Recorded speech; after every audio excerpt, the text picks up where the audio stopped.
भाग 29। रिद्धिमा धीमी आवाज में बोली, तो फिर काम्या का एबॉर्शन?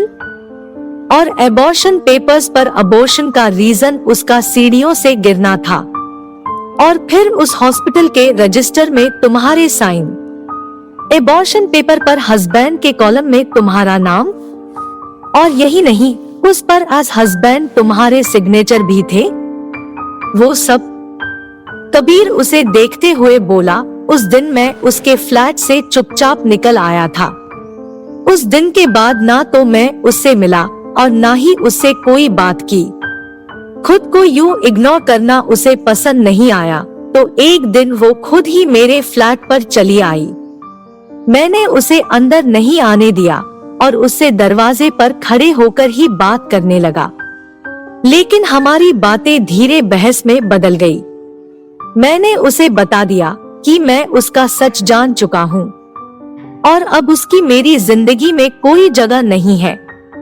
ये सच उससे बर्दाश्त नहीं हुआ, तो वो हाथापाई पर उतर आई और उसी हाथापाई में उसे धक्का लग गया, जिस वजह से वो सीढ़ियों से नीचे जा गिरी। फिर इंसानियत के नाते मैं उसे हॉस्पिटल लेकर गया और उसे एडमिट कराकर वहां से आने लगा, तो डॉक्टर ने बताया कि अभी उसका एबॉर्शन करना पड़ेगा, नहीं तो उसकी जान को खतरा हो सकता है।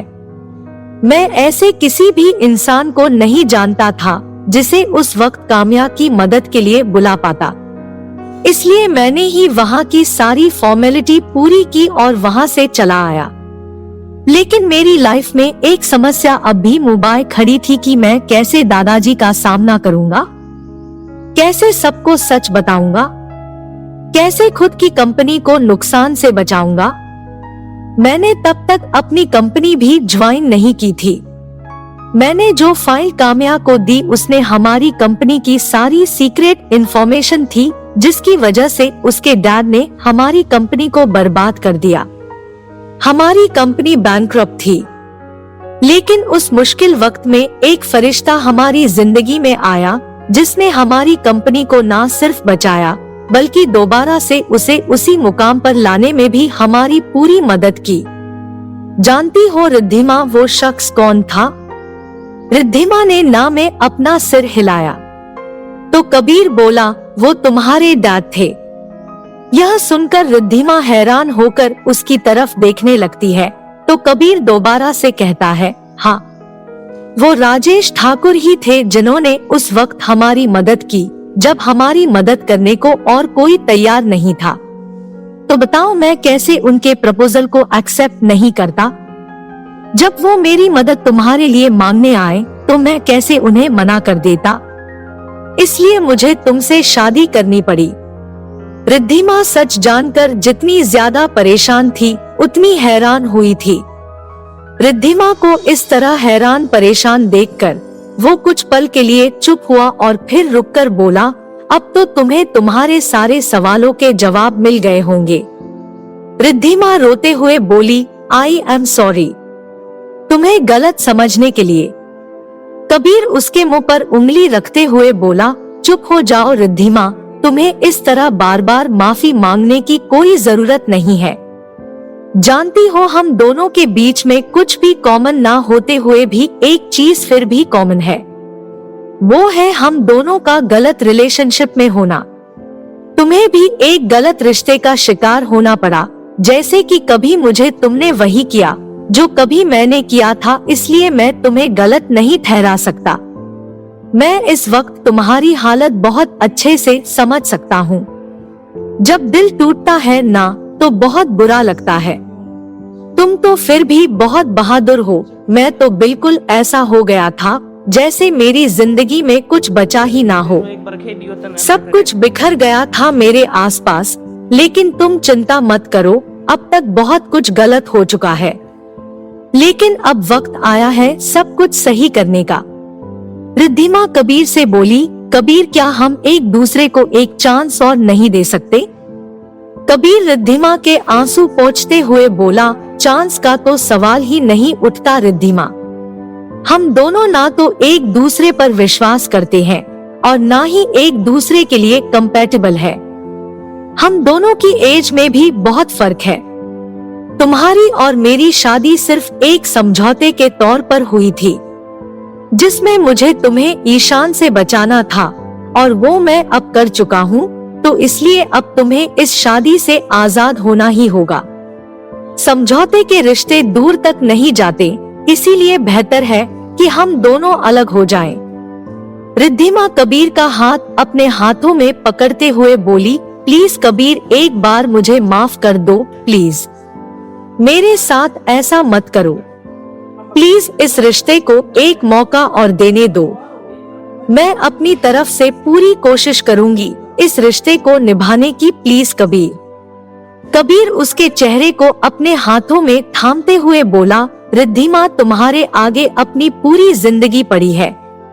तुम एक डॉक्टर बनना चाहती हो, बहुत बड़े सपने हैं तुम्हारे, तो अब जाकर वक्त मिला है तुम्हें अपने सपनों को पूरा करने का। तो अपने सपने पूरे करो। क्यों इस शादी के चक्कर में पड़कर सब कुछ बर्बाद करना चाहती हो तुम? इस रिश्ते को निभाना नहीं पाओगी, क्योंकि जबरदस्ती के रिश्ते ज्यादा दिन नहीं चलते, इसीलिए अब आजाद हो जाओ इस रिश्ते से।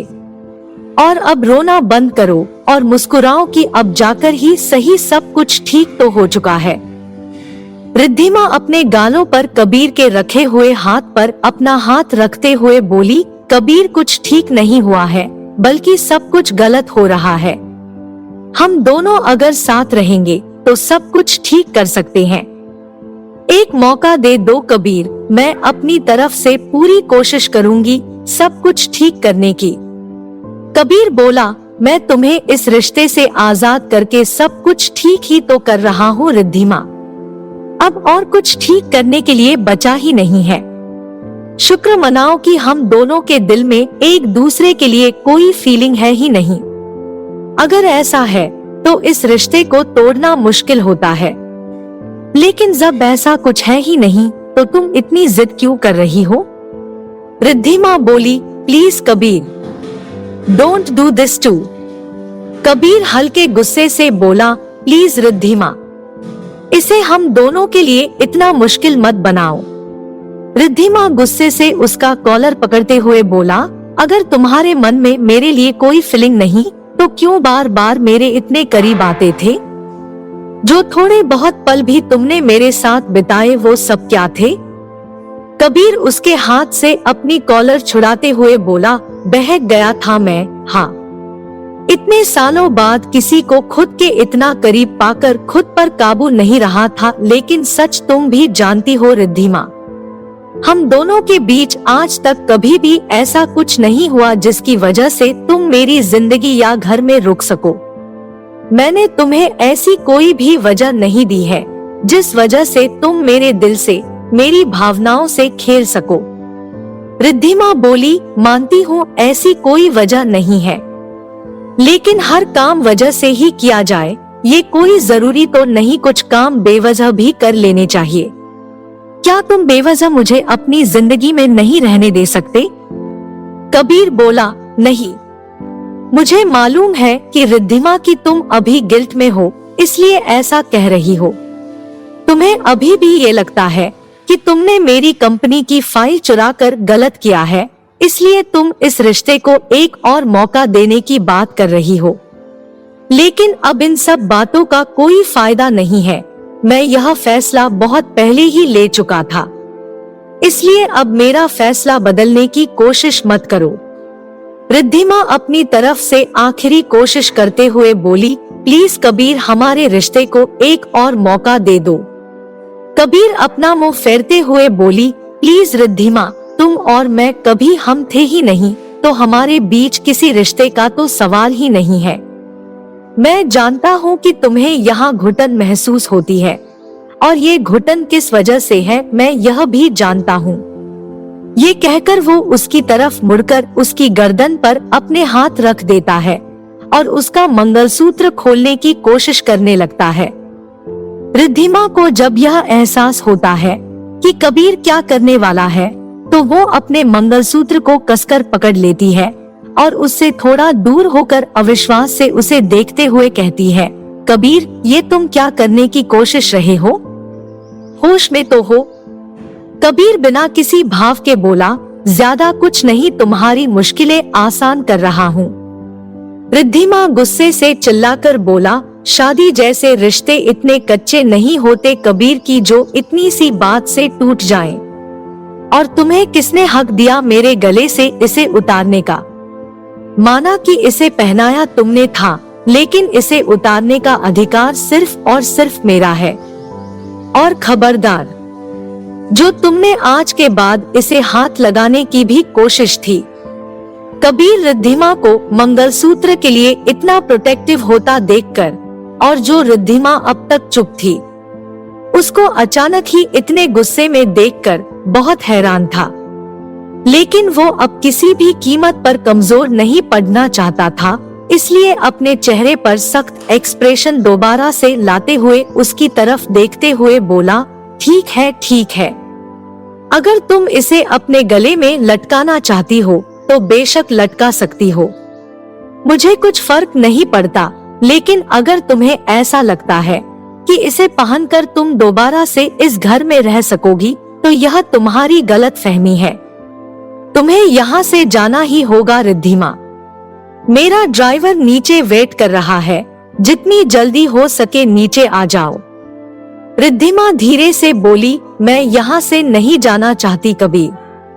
क्या मेरा जाना तुम्हारे लिए इतना जरूरी है कबीर कि तुम्हें अपने लिए फैसले के आगे मेरा पछतावा, मेरे आंसू कुछ भी नजर नहीं आ रहे?